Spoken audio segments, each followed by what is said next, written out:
Hey everyone, welcome back to my channel, and today Dying Light 2 has finally received a new update which has fixed a lot of things, added some new features and some most requested features too. So let's check out the latest patch and see what all changes has been done to the game. Now first of all, let's look at some story progression fixes. The death loop issue has totally been fixed now. So it doesn't matter what caused the death loop issue for you, your game should now run fine and no one should ever see a death loop ever again. Next, they have fixed the issue with few quests that for some reason were not progressing, and here are the list of the quests. Next, they fixed an issue with the safe zones where the players could not sleep because of the in-game clock being frozen and for some reason not working. But now that issue has been fixed. Next, we have some co-op fixes. Techland has fixed some crashes and black screen issues. Then they fixed the numerous story progression issues. Then they have fixed a major issue that I faced, and that was regarding accepting co-op invites. So finally, I can do that. After that, they have fixed some challenges issues and fixed the issue where your co-op partner spawns too far away from you. Next, they have fixed and improved the replication of the world activities like loot spawning, NPC rescue issues, hanging cages, and windmill. So yeah, these events will now respawn for everyone.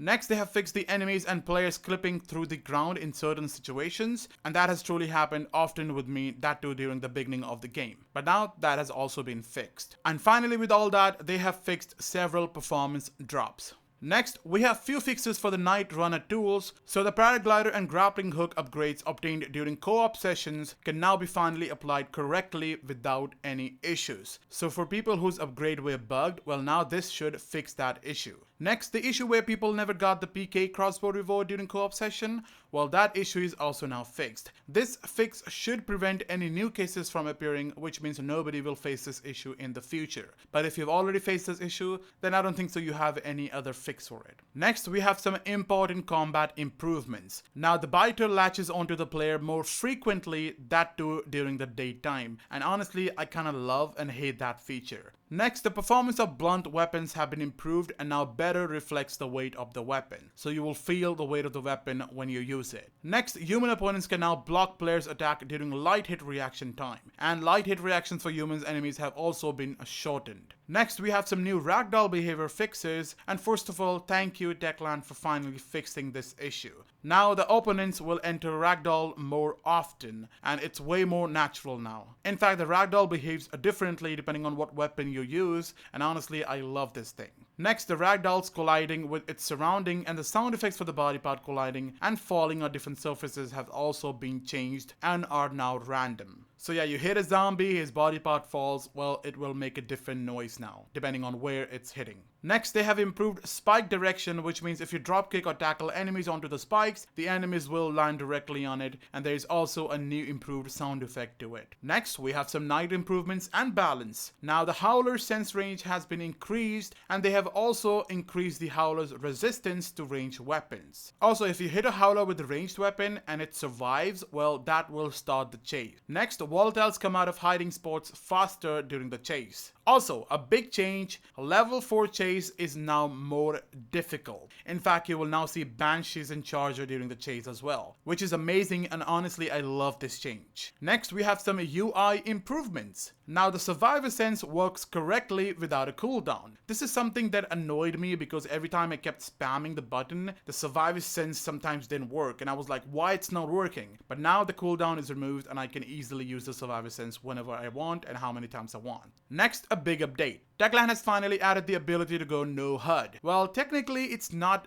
true no HUD because you can still see your radar and some indicators here and there, but it's better than before. You can now fully hide players' health, item selector, and time of the day. Now, if you don't like hiding it fully, well, you can set this to dynamic, which I feel like everyone should use, and I will explain you why. Now, when your health is maxed out, you will not see the health bar. When you take a damage, well, that's when your health bar will show up. And once you heal and health is maxed, well, health bar will be hidden again. Also, if you switch to a weapon or use a medikit, then the item selector will show but will disappear after some time. Same thing applies for the time of the day indicator. Now with these changes, the player HP and stamina bar has also become more lighter and their color are more neutral now. So Techland, thank you for adding these features, but if you can add an ability to totally disable the HUD, like even hide the radar and these indicators, then honestly it will be crazy. Next, we have some improvements to the final boss fight. The issue with the final boss being glitched, not attacking the players during co-op, is finally fixed. The boss will attack more frequently during co-op play. In short, the overall boss battle has been balanced for co-op players. Next, we have some outro improvements. Techland has added an additional end of game scene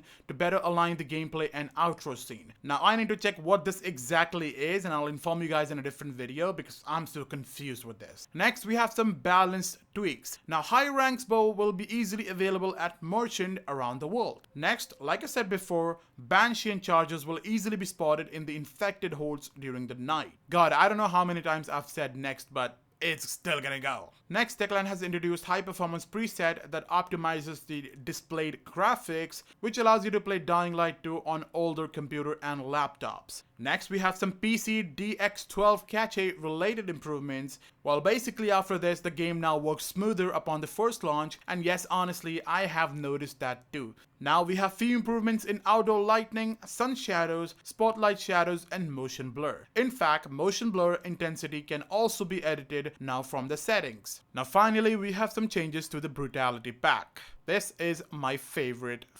changes. Now the Gore in Dying Light 2 has finally been improved so much, and I really wished it was like this since day one because this is perfect. So basically you will see the dismemberment happening often, which means the body parts will easily chop off. The hit response has also been reworked, means hitting enemies will have different sounds. Next, when you hit an enemy, the blood splats now appear on the ground. And if you're really close to the enemy while you do that, well, the blood splash will show up on your screen.